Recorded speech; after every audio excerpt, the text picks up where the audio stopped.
Bienvenue sur notre chaîne. Aujourd'hui, nous allons explorer l'une des histoires les plus captivantes et énigmatiques de l'Écriture, le moment où le puissant roi Nabuchodonosor a été transformé par Dieu en bête. Vous êtes-vous déjà demandé comment un dirigeant aussi imposant avait fini par ramper sur ses membres, se nourrir d'herbe et vivre comme un animal? Qu'est-ce qui aurait pu motiver Dieu à prononcer un jugement aussi choquant? Et surtout, quelles leçons pouvons-nous tirer aujourd'hui de cette histoire? Cette histoire est imprégnée de leçons sur la fierté, le pouvoir et la souveraineté divine. Je vous assure que vous ne voudrez pas manquer l'étonnante transformation qui se produit à la fin de cette histoire. Ce qui est arrivé à Nabuchodonosor continue d'être pour nous une source d'apprentissage précieux, et les vérités révélées dans ce récit pourraient complètement transformer votre perspective sur le succès, l'humilité et la place de Dieu dans votre vie. Avant de plonger dans le vif du sujet, n'oubliez pas d'appuyer sur le bouton « J'aime » si vous avez hâte d'apprendre quelque chose de nouveau. Assurez-vous également de vous abonner pour ne manquer aucune de nos prochaines vidéos dans lesquelles nous dévoilons de puissants enseignements de la Bible. Restez jusqu'à la fin, car nous discuterons du sens de l'expérience d'humiliation de Nabuchodonosor et de la manière dont elle s'applique à notre marche quotidienne avec Dieu. De plus, nous souhaitons avoir votre avis. Dites-nous dans les commentaires quelle leçon de cette histoire vous parle le plus. Et n'hésitez pas à partager cette vidéo avec vos proches afin qu'eux aussi puissent s'inspirer de la sagesse divine. Maintenant, sans plus tarder, plongeons dans cette histoire pour découvrir pourquoi Dieu a transformé le roi Nabuchodonosor en animal. Avant d'analyser la transformation de Nabuchodonosor en bête, il est essentiel de comprendre qui était ce roi et pourquoi son histoire est si pertinente. Nabuchodonosor II n'était pas un monarque ordinaire.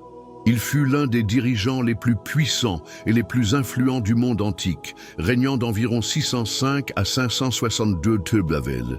Durant son règne, Babylone atteignit son apogée, devenant l'un des empires les plus importants de l'histoire. Babylone, sous la direction de Nabuchodonosor, était réputée pour son immense richesse, ses prouesses militaires et ses impressionnantes réalisations architecturales. L'un des plus célèbres était sans aucun doute les jardins suspendus de Babylone, considérés comme l'une des 7 merveilles du monde antique. Bien que les historiens débattent encore de leur existence, la légende de ces jardins symbolise la magnificence et le luxe qui caractérisaient Babylone sous le règne de Nabuchodonosor. Le roi a non seulement étendu son empire en conquérant les territoires voisins, mais il a également laissé une profonde marque dans l'histoire biblique. En 586 avant J.C., il dirigea la destruction de Jérusalem, l'épicentre spirituel des Juifs, détruisant ses murs, incendiant son temple et emmenant le peuple israélite en exil. Cet événement, connu sous le nom de captivité babylonienne, a marqué un tournant dans le récit biblique, accomplissant les avertissements divins sur les conséquences de la désobéissance du peuple d'Israël. Des références à ces événements se trouvent dans les livres des rois, 2 Rois 24, 10, 16 et 2 Rois 25, 1, 21. Bien que l'on se souvienne de Nabuchodonosor comme d'un conquérant et d'un architecte prodigieux, c'est son interaction avec le Dieu d'Israël qui ressort vraiment dans les Écritures. Le livre de Daniel raconte les interactions de Nabuchodonosor avec les exilés juifs, en particulier Daniel et ses compagnons Shadrach, Meshach et Abednego.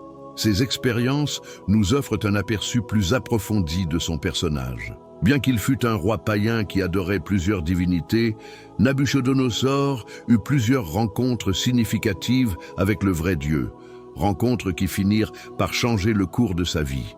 L'un des moments forts de l'histoire se produit lorsque le roi fait des rêves troublants que ses magiciens et ses sages ne parviennent pas à déchiffrer. C'est Daniel, un jeune captif hébreu, qui interpréta ses rêves, révélant les mystères qui lui avaient été donnés par Dieu. Dans le chapitre 2 de Daniel, le prophète explique le rêve de Nebuchadnezzar concernant une statue faite de différents matériaux, symbolisant différents royaumes. Daniel déclare avec audace que sa puissance et son succès viennent du Dieu du ciel. Ce passage, dans Daniel 2, 37-38, est crucial. Toi, ô roi, tu es le roi des rois, car le Dieu du ciel vous a donné le royaume, la puissance, la force et la gloire. Et en quelques lieux qu'habitent les fils des hommes, les bêtes des champs et les oiseaux du ciel, il les a livrés entre tes mains et t'a établi maître sur eux tous. Tu es cette tête d'or. Ce verset établit que l'autorité de Nebuchadnezzar a été accordée par Dieu lui-même, soulignant la souveraineté divine dans l'ascension et la chute des dirigeants terrestres. Malgré cela, l'orgueil commença à consumer le cœur du roi. Comme de nombreux dirigeants de l'histoire, Nebuchadnezzar est tombé dans le piège de s'approprier toute la gloire de ses réalisations, ignorant l'intervention divine dans ses victoires et sa prospérité. Un exemple emblématique de l'orgueil de Nebuchadnezzar est sa réaction au refus de Shadrach, Meshach et Abednego de se prosterner devant la statue d'or qu'il avait érigée. Enragé, le roi ordonna qu'il soit jeté dans une fournaise ardente. Cependant, même lorsque Dieu intervint miraculeusement pour les sauver des flammes, Nebuchadnezzar ne comprit pas pleinement la suprématie de Dieu. Bien qu'il ait reconnu le Dieu d'Israël comme le Dieu qui sauve, il n'a pas intériorisé le message sur la souveraineté et l'autorité absolue de ce Dieu. Cette combinaison d'orgueil et d'aveuglement spirituel marquera le début de son expérience d'humiliation, que nous explorerons plus tard. La deuxième rencontre de Nebuchadnezzar avec la puissance divine est racontée dans le chapitre 4 de Daniel, où un rêve troublant le conduit à nouveau à chercher des réponses. Ce rêve, chargé de symbolisme, révèle un message qui a ébranlé le roi jusqu'au plus profond de son être. Bien que Nebuchadnezzar fût le dirigeant le plus puissant de son temps, cette vision le laissa anxieux et désespéré de comprendre sa signification. Comme les fois précédentes, il fit appel aux astrologues, aux magiciens et aux sages de Babylone pour interpréter le rêve. Mais une fois de plus, ils furent incapables de déchiffrer un message venu d'en haut. Ce contraste récurrent dans le livre de Daniel souligne que la sagesse et la révélation de Dieu dépassent toujours les limites de la connaissance humaine. Finalement, Daniel, connu à Babylone sous le nom de Beltchatsar, fut appelé devant le roi. Nebuchadnezzar avait confiance en Daniel parce qu'il reconnaissait en lui l'esprit des dieux saints. Daniel 4, 18. Bien que Nebuchadnezzar admirait la capacité de Daniel à interpréter les rêves, il ne comprenait toujours pas pleinement le vrai Dieu, derrière la sagesse du prophète. À cette occasion, le message révélé par Daniel ne serait pas seulement un signal d'alarme, mais aussi un avertissement sévère et personnel adressé au roi. Ensuite, regardons comment Nebuchadnezzar décrit sa vision, telle que racontée dans Daniel 4, 10, 12. Moi, Nebuchadnezzar, j'étais sur ma couche, et dans les visions que j'avais pendant que je me reposais, je vis un grand arbre dans le jardin, centre de la montagne, terre. Sa hauteur atteignait le ciel, et sa majesté s'étendait jusqu'aux extrémités de la terre.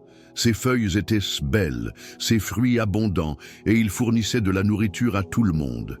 Sous lui, les animaux trouvaient refuge, et dans ses branches vivaient les oiseaux du ciel. Toutes les créatures vivaient selon elle.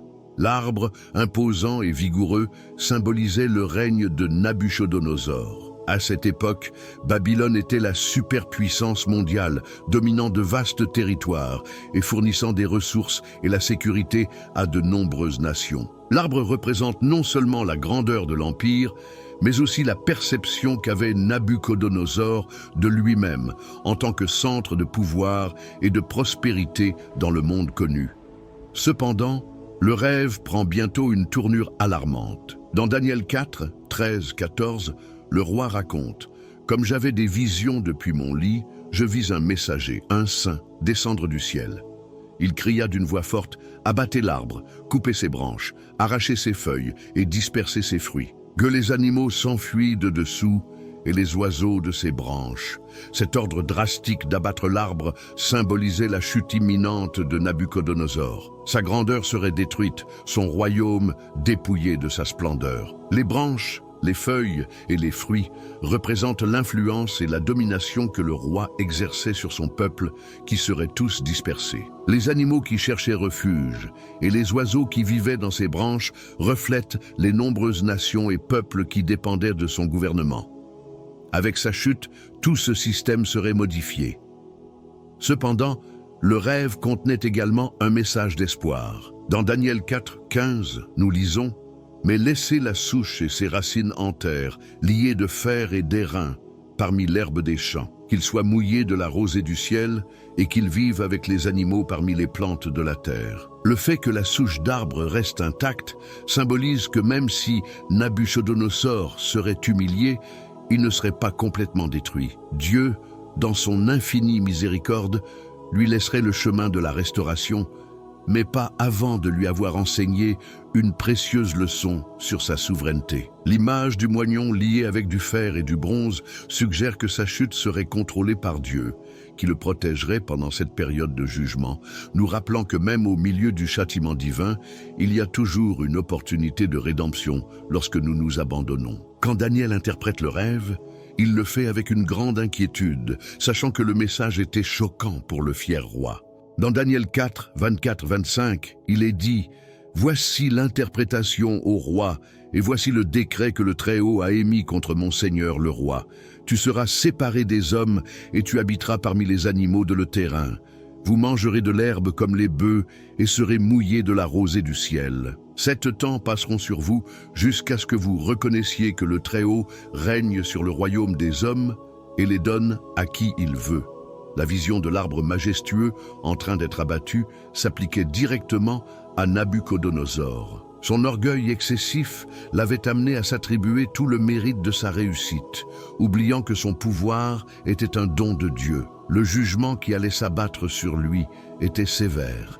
Il perdrait sa raison, sa dignité et sa position de roi. Pendant une période de 7 fois, généralement interprétée comme 7 ans, Nabuchodonosor vivrait comme un animal, mangeant de l'herbe et vivant dehors. Ce châtiment avait un objectif clair, lui apprendre que Dieu est souverain sur tous les royaumes et qu'il est celui qui accorde pouvoir et autorité à qui il décide. Le jugement à venir était un signe de l'immense fierté qui régnait dans le cœur de Nabuchodonosor. Son humiliation serait extrême, mais c'était là une opportunité d'apprendre et de changer.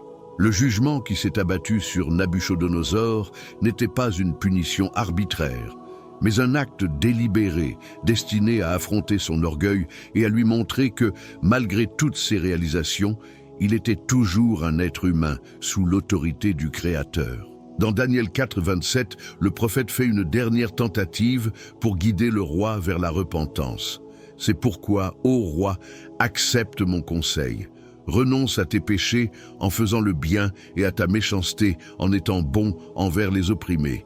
La prospérité continue. Ce conseil était une offre de grâce. Dieu, dans sa miséricorde, a offert à Nabuchodonosor l'occasion d'éviter le jugement s'il s'humiliait, reconnaissait ses erreurs et changeait ses voies. Cependant, comme nous le verrons, le cœur du roi resta endurci et l'avertissement ne parvint pas à le détourner de son chemin. Malgré cet appel clair, Nabuchodonosor ne réagit pas immédiatement. Pendant une année entière après le rêve, le roi eut toutes les occasions de réfléchir et de se repentir. Mais il choisit d'ignorer l'avertissement divin. Sa fierté continuait de dominer son cœur. Il a continué à se réjouir de ses réalisations et à considérer sa grandeur comme le fruit de ses propres efforts, sans reconnaître la main de Dieu dans tout ce qu'il avait accompli. Son attitude arrogante le conduisit inexorablement vers un moment de chute dramatique. Exactement 1 an plus tard, Nabuchodonosor arpentait le toit de son palais royal de Babylone, une structure majestueuse qui symbolisait la splendeur de son règne. De cette position élevée, le roi contemplait son empire, sa ville ornée d'un luxe inimaginable et entourée des légendaires jardins suspendus. Ce moment est profondément symbolique. Tout comme Nabuchodonosor se tenait physiquement au-dessus de sa ville, il se voyait aussi au-dessus de tout, exalté et intouchable. De ce lieu d'apparente sécurité et supériorité, Nabuchodonosor prononça les paroles qui allaient déclencher sa chute. « N'est-ce pas là la grande Babylone que j'ai bâtie comme résidence royale par ma grande puissance et pour la gloire de ma majesté » Daniel 4, 30. Cette déclaration résume le problème cardiaque de Nabuchodonosor, une fierté qui l'a amené à s'attribuer le mérite de tout. Il croyait fermement que Babylone, avec ses murs imposants, sa prospérité économique et sa puissance militaire, était le résultat direct de son talent et de sa force. Il a oublié ou a choisi d'ignorer ce que Daniel lui avait déjà expliqué dans Daniel 2, 37-38, que son autorité et sa domination étaient des dons du Très-Haut et non le résultat de ses propres efforts. Sa déclaration, pleine d'autosuffisance, a marqué un tournant. Nabuchodonosor, aveuglé par sa propre arrogance, ne voyait pas que tout ce qu'il possédait faisait partie du plan souverain de Dieu. Puis, au moment précis où ces paroles arrogantes quittèrent sa bouche, le jugement divin tomba. Une voix céleste interrompit ses pensées orgueilleuses par un décret sans appel. « Voici ce qui a été décrété pour toi, roi Nabuchodonosor. Ton autorité royale t'a été retirée. Tu seras séparé du peuple et tu vivras avec les bêtes sauvages. Mangez de l'herbe comme les bœufs. 7 temps passeront sur vous, jusqu'à ce que vous reconnaissiez que le Très-Haut est souverain sur tous les royaumes de la terre, et qu'il les donne à qui il veut. » Daniel 4, 31-32. Le jugement fut aussi soudain qu'absolu. Nabuchodonosor a perdu son trône, son statut et sa raison en un instant. Le grand roi qui régnait autrefois avec puissance et majesté était réduit à une existence animale, une humiliation qui reflétait l'ampleur de son orgueil. La Bible raconte que Nabuchodonosor vivait comme un animal sauvage, se nourrissant d'herbes comme des bœufs, le corps étant trempé par la rosée du ciel. Ses cheveux poussaient comme les plumes d'un aigle et ses ongles comme les serres d'un oiseau. Daniel 4, 33. Ce portrait de l'homme le plus puissant de son temps, réduit à un état si bas, est une leçon visuelle de la capacité de Dieu à humilier les orgueilleux. L'expérience de Nabuchodonosor n'était pas seulement une épreuve, mais aussi une opportunité d'apprentissage. L'expression « 7 fois » est généralement interprétée comme 7 ans, une période significative pendant laquelle le roi était éloigné de la société et exposé aux éléments. Cette période d'humiliation n'était pas simplement une punition. C'était un processus conçu pour vous apprendre que Dieu est le seul souverain. Bien que Nabuchodonosor ait attribué tout son succès à ses propres capacités, cette transformation radicale visait à lui montrer que sa puissance et son autorité dépendaient entièrement de la volonté de Dieu. Cette histoire n'est pas seulement une histoire de jugement, mais aussi un avertissement pour nous tous. Elle nous enseigne que l'orgueil est un obstacle qui nous sépare de la vérité sur qui est Dieu et qui nous sommes en relation avec lui. L'orgueil nous amène à nous attribuer le mérite des réalisations qui sont en fin de compte l'œuvre de Dieu. L'expérience de Nabuchodonosor nous rappelle clairement que Dieu résiste aux orgueilleux mais accorde sa grâce aux humbles. Grâce à cette humiliation, Nabuchodonosor était amené au point où il pouvait enfin reconnaître que la gloire et la souveraineté appartiennent à Dieu seul. L'humiliation de Nabuchodonosor, qui a duré 7 fois, généralement interprétée comme 7 ans, a été une période d'isolement complet. Durant cette période, le puissant roi vivait à l'écart de la société, déconnecté de son trône et de son royaume. Ces 7 années n'étaient pas une coïncidence. Sa durée fut significative et suffisante pour briser l'orgueil enraciné dans son cœur et lui enseigner une leçon vitale, la dépendance totale de l'homme à l'égard de Dieu. Cela nous amène à nous demander: pourquoi Dieu a-t-il choisi un jugement aussi drastique pour Nabuchodonosor? Pourquoi une punition aussi humiliante pour un monarque aussi éminent? La réponse réside dans un enseignement profond et intemporel sur la souveraineté de Dieu et les dangers inhérents à l'orgueil humain.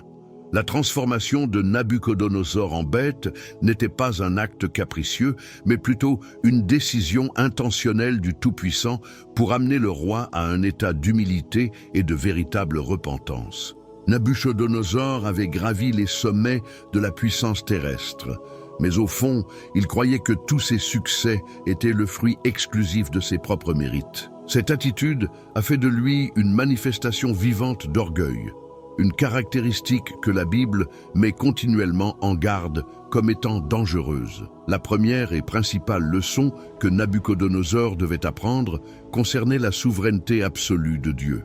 Babylone, un empire vaste et puissant, était sa fierté et dans son esprit, il était inébranlable. Il croyait avoir construit de ses propres mains cette merveille du monde antique, s'en attribuant tout le mérite. Cependant, il avait oublié une vérité fondamentale. Tout ce qui existe, chaque royaume, dirigeant et réalisation, est sous l'autorité de Dieu.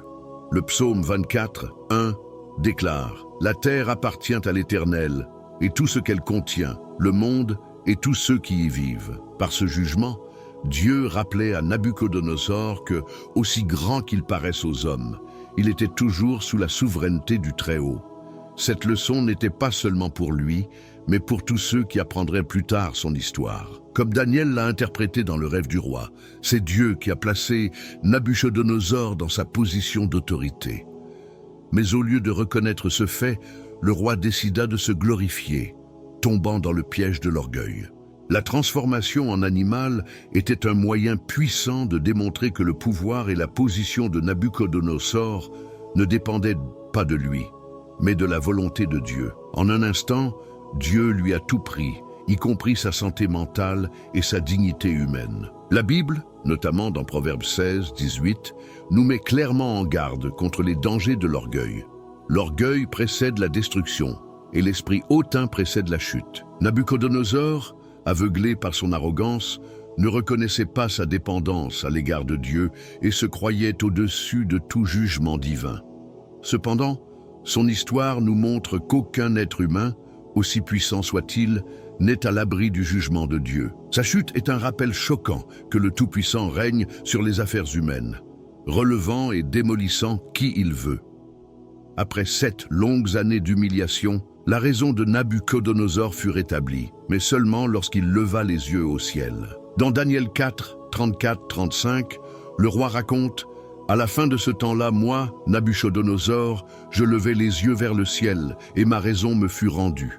Alors je louai le Très-Haut, je l'honorais et je le glorifiais, qui vit pour toujours. Sa domination est une domination éternelle, et son royaume perdure de génération en génération. Tous les peuples de la terre sont considérés comme rien. Il fait ce qu'il veut de l'armée du ciel et des habitants de la terre. Personne ne peut retenir sa main ou lui dire « Qu'as-tu fait ?» Ces paroles sont un puissant témoignage d'un changement radical dans le cœur de Nabuchodonosor. Sa souveraineté n'a pas d'égal. Nabuchodonosor a finalement compris que tout ce qu'il possédait, de son pouvoir à son royaume, appartenait à Dieu. Cette reconnaissance a marqué un avant et un après dans sa vie, puisqu'il a fallu attendre qu'il l'admette. La suprématie divine, que sa raison et son trône lui ont été restaurés. La miséricorde de Dieu brille dans cette histoire. Bien que Nabuchodonosor ait été humilié, Dieu a utilisé cette période d'épreuve pour le transformer, nous montrant que même dans son jugement, il devait y avoir de la grâce. Être brisé pour comprendre que la vraie grandeur ne réside pas dans l'autosuffisance, mais dans l'humilité devant Dieu. Cette leçon ne se limite pas au contexte des temps anciens. Elle s'applique à nos vies d'aujourd'hui. L'orgueil reste l'une des tentations les plus courantes et les plus dangereuses.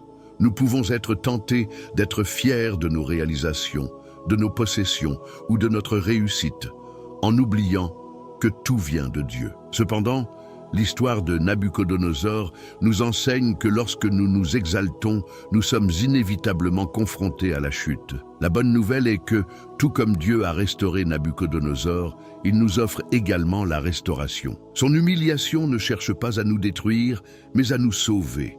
L'histoire de ce roi babylonien nous rappelle que la véritable grandeur réside dans la reconnaissance de la souveraineté de Dieu et dans la marche humble dans sa grâce. Merci de vous joindre à nous dans cette réflexion sur la vie de Nabuchodonosor. Si cette histoire vous a appris, n'oubliez pas d'aimer cette vidéo et de vous abonner à notre chaîne pour un contenu plus édifiant. Faites-nous savoir dans les commentaires quelle leçon a eu le plus d'impact pour vous et partagez cette vidéo avec ceux qui ont besoin d'entendre ce message. Que Dieu vous bénisse et rappelez-vous, la vraie grandeur commence par l'humilité devant notre Créateur.